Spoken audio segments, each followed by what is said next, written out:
It's that time of year again. The Toronto International Film Festival is nearly upon us. Every September, TIFF brings forth a number of exciting movies, many of which end up becoming the centerpieces of award season.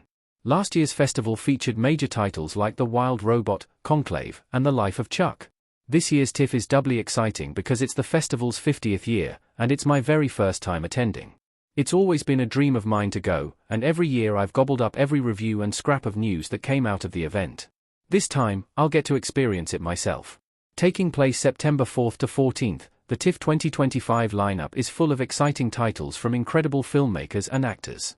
Narrowing down a list of my most anticipated titles was no easy feat, believe me when I say there are several more on my radar beyond the 15 movies described below, but when factoring in the more universal buzz, we can pick out the biggest projects. Motor City.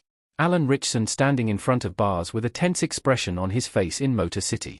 Alan Ritchson has cemented himself as one of the strongest action stars working today thanks to his role on Prime Video's Reacher, and with Potsy Ponsaroli's Motor City, he takes his skills to a whole new level.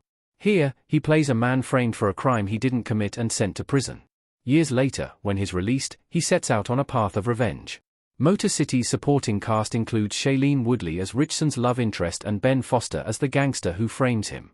Most interestingly, the movie is largely dialogue-free. For anyone who enjoys Ritchson's action chops, they'll love getting the chance to see him tackle a new kind of character in a unique format. Saipan. Sapien. A uniquely grounded and character-driven dramedy take on the sports genre, Saipan dramatizes the Saipan incident in 2002. When an argument between the Republic of Ireland national football team captain Roy Keane and the team manager Mick McCarthy escalates, Keane is removed from the team just before the 2002 FIFA World Cup. Directors Lisa Barrows DSA and Glenn Leyburn keep the tension electric between the men, their conflicting wills leading to their falling out. Steve Coogan has always been a delight, but the real buzz surrounding the film has to do with newcomer Iana Hardwick, who plays Keane. Reviews have been calling Hardwick's performance a perfect contrast to the machinations of Steve Coogan's McCarthy. Hardwick's perfectly blunt performance reportedly brings the famously contradictory but undeniably compelling athlete to life. Saipan is a must-see for fans of sports films that aren't afraid to leave the field for drama. Eternity. Miles Teller, Callum Turner, and Elizabeth Olsen in Eternity. Already on tap to be released by A24 later this year, David Frayn's Eternity puts forth a compellingly heart-wrenching concept. What if, in the afterlife, you were forced to choose between your first, lost love and your enduring, second-chance romance?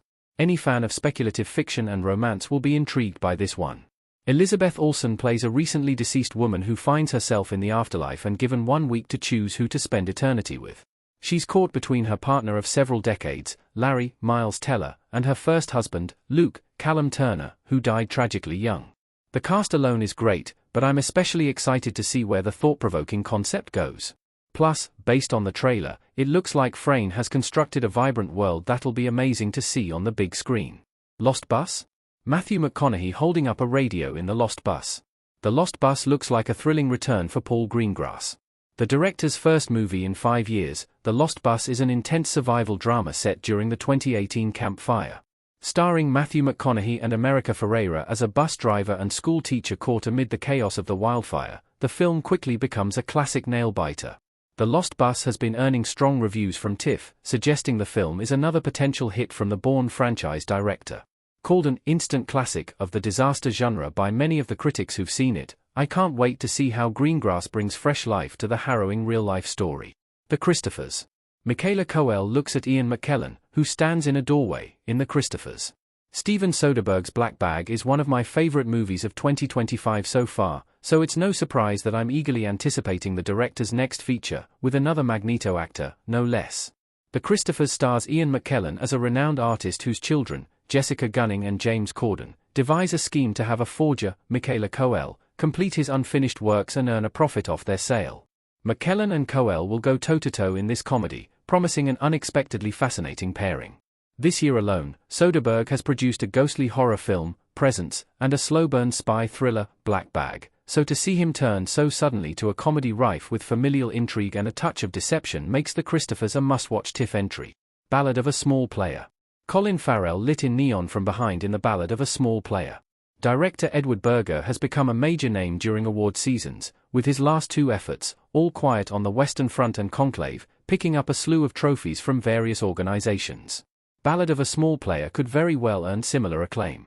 Starring Colin Farrell, the movie follows a traveling gambler falling more and more into debt, all while being chased by a detective, Tilda Swinton, who knows all too well what kind of person he is. With Conclave, Berger pulled a Laird, compelling performance out of Ralph Fiennes and steered him to a Best Actor nomination, and the same could be true here for Farrell. Fuse film. Fuse looks like a great new thriller from David Mackenzie, and I can't wait to see how he unpacks a wild premise.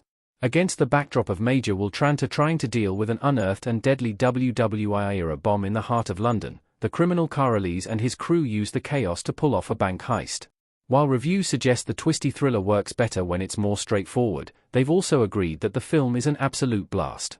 Mackenzie has delivered plenty of great thrillers, including this year's Relay, so I'm on pins and needles to see what he can do with a stacked cast like Aaron Taylor-Johnson, Theo James, Gugu Mbatha-Raw, and Sam Worthington.